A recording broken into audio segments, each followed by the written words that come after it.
লীলা মজুমদারের গল্প হাতি। গল্পটি যদি তোমাদের ভালো লাগে তাহলে আমার চ্যানেলটি লাইক, শেয়ার ও সাবস্ক্রাইব করো। ইংরেজরা যখন আমাদের দেশে রাজত্ব করত তখন বর্মার সঙ্গে ভারতের যোগাযোগ ছিল। ভারতের পূর্ব কোণের পাহাড় বন জঙ্গলের ভেতর দিয়ে বর্মা চলে যাওয়া যেত। তাই বলে পথঘাট কিছুই ছিল না। নদী পার হয়ে ঘন বনের গাছ কেটে পাহাড় ডিঙিয়ে পথ করে নিতে হতো। ওখানকার লোক ছাড়া ওদিকে কেউ বড় একটা যেতও না। তবে আমার বাবাকে লোক লস্কর, দা কুড়াল, ছোরা বন্দুক, খাবার দাবার, থাকবার জন্য তাঁবু, বোঝা বইবার জন্য কখনো হাতি, কখনো খচ্চর নিয়ে ওইসব জায়গায় মাসের পর মাস কাটাতে হতো। বাবা মিছিমিছি জানোয়ার মারতে ভালোবাসতেন না।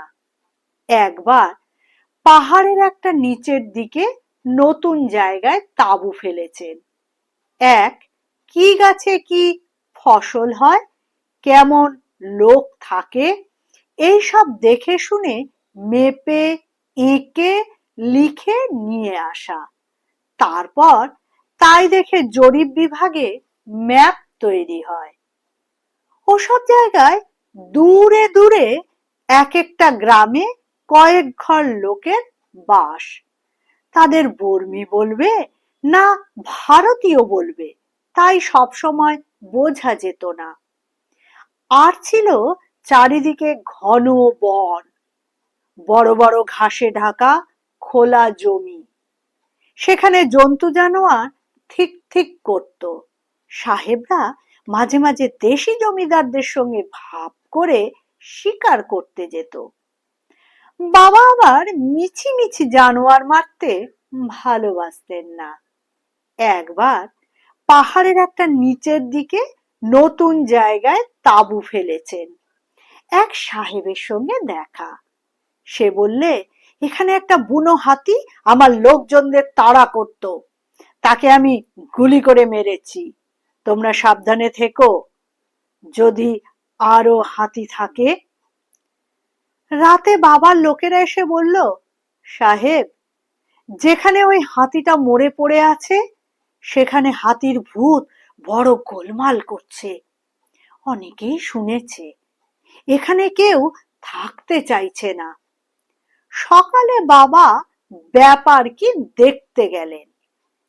গিয়ে দেখেন বনের ধারে খাদের মধ্যে মরা হাতির পাশে একটা বাচ্চা হাতি।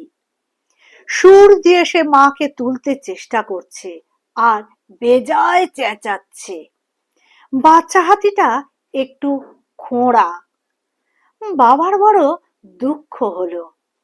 বুঝতে পারলেন মা হাতিটা মোটেই দুষ্টু নয়। বাচ্চাটা হাঁটতে পারছিল না, তাই বোধহয় দল থেকে পেছিয়ে পড়েছিল। কেউ কাছে এলেই মা ভাবতো ওই বুঝি ওর বাচ্চাকে মারতে আসছে, তাই তেড়ে যেত। সাহেব সেই হাতিকে মেরে ফেলেছে। বাবা লোকজন নিয়ে বাচ্চাটাকে উঠিয়ে আনলেন। পায়ে চোট লেগেছিল তাই খোঁড়াচ্ছিল। ওষুধপত্র দিয়ে ওর পা সারানো হলো। বাচ্চা হাতি একেবারে পোষ মেনে গেল। মনের আনন্দে জরিপের দলের সঙ্গে ঘুরতো। মজা করে একে ওকে ঠেলে ফেলে দিত। বাচ্চা হাতি ভারী আমুদে হয়। বাচ্চাটা বড় হলে ওকে কাজ শেখানো হলো। সারা জীবন ও জরিপ বিভাগেই থেকে গিয়েছিল। সবাই ওকে খুব ভালোবাসতো।